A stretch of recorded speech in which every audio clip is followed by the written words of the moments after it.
All our primary schools are fully done and renovated and tiled. Our day secondary schools, you know, we have Kiharu Masomo Bora, which takes care of over 14,000 learners who only pay 1,000 shillings per term. The rest is catered for by Kiharu NGCDF, na kwa hiyo pesa wanafunzi wanakula shule. We do all those things because we want education and quality education to be accessible to all the learners in Kiharu and beyond. And that is why hata wale watu wanakuja kusomea Kiharu, hata kama wazazi wao hawatoki Kiharu, huwa hawatuwaitishi ID number. Wanalipa tu hiyo 1,000 kwa sababu yule anavuka Ng'ongo kuja kusomea Kiharu. Anakuja kwa sababu hela haipatikani kwa wingi kwao, na pia ako na kiu ya elimu. Listening and checking around what Ndindi Nyoro has done.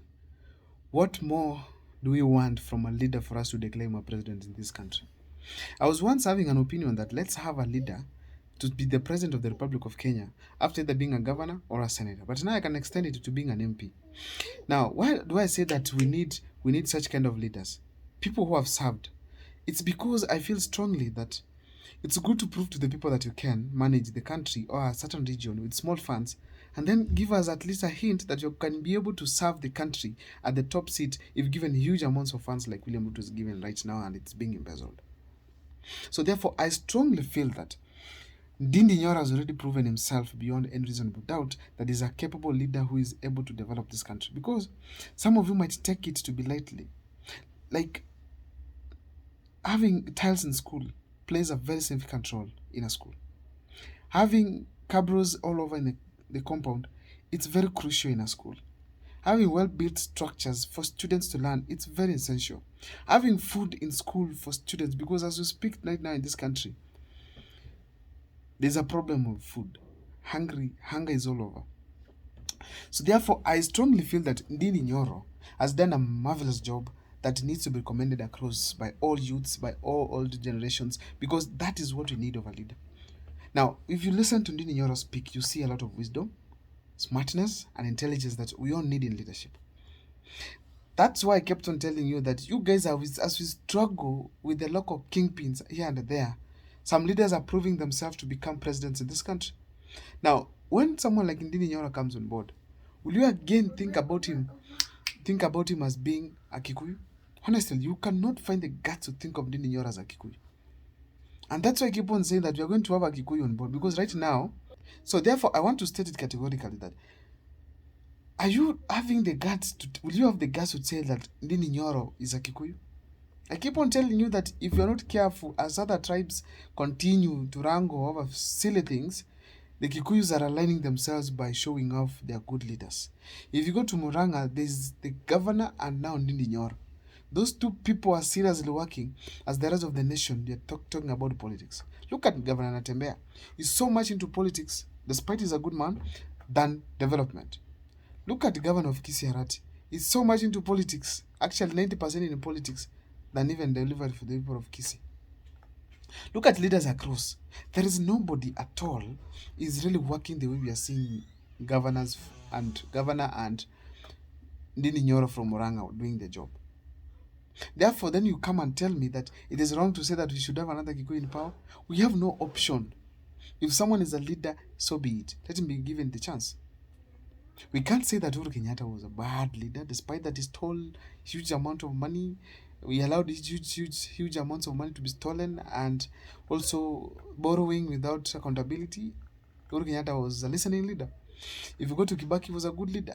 So we don't have any other thing to talk about here other than just give somebody the leadership roles if he is qualified. Now, let me take you slightly through the journey of what Ndindi Nyoro is doing. Ndindi Nyoro is holding the Public Accounts Committee, and whenever is given that chance, Budget and something committee in Parliament, and whenever is given that chance to speak, you can hear that this person understands what he's saying. And this is a technocrat that you can bring in the presidency and probably can do very well. So Ndindi Nyoro, as we speak today, we hear that he's doing the best job. He's trying his best to ensure that we are having the budget being made the best way possible. He's ensuring that allocations are in order, and that is okay. I saw him the other day being challenged by senators on the issue to do the allocation of funds, and I saw the arguments that he was making. Despite the contrary opinions, we saw someone speaking the reality and serious things. Now, Ndindi Nyoro has been an MP, I don't know, the second term or something, or the third term. And at the moment this guy is doing his work, you feel strongly that this gentleman, he knows what he's doing. Now, he started by having cabros. He started by putting tiles in schools. He started by building the schools. Now he's talking about food in schools. Food in schools. Like a parent pays just 1,000 per term. And in this 1,000 that you pay, the child gets lunch in school. He's even saying that people even cross over from other constituencies to come and learn in the same constituency that he runs, simply because of the conducive environment for learning that is created amongst all those people. And this is what we encourage across the country, that let us have people working until we attract other people. You realize that MPs have gone to Kiharu to simply go and benchmark. And even after benchmarking, none of them has borrowed anything except Salasia. Even after benchmarking, there's nobody who has done anything almost similar to what Ndindi Nyoro is doing. And that is a very serious problem.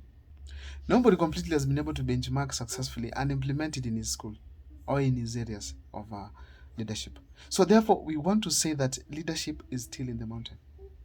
I always say that if they bring it to us Ndindi Nyoro in 2027, 2032, I'll be comfortably satisfied voting for this gentleman, not because he's a Kikuyu, not because they have numbers, because I see what he has done on the ground step by step. Therefore, it is quite important as a country if we decide to decide and choose leaders whom we feel completely have proven to us that they are able to deliver at a certain level. At a certain level. That is what we have as an option.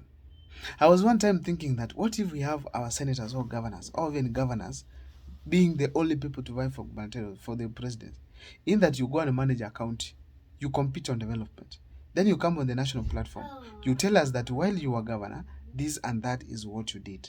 Then now we say, okay, so this is what you did. Then you are able to do here as well as a president.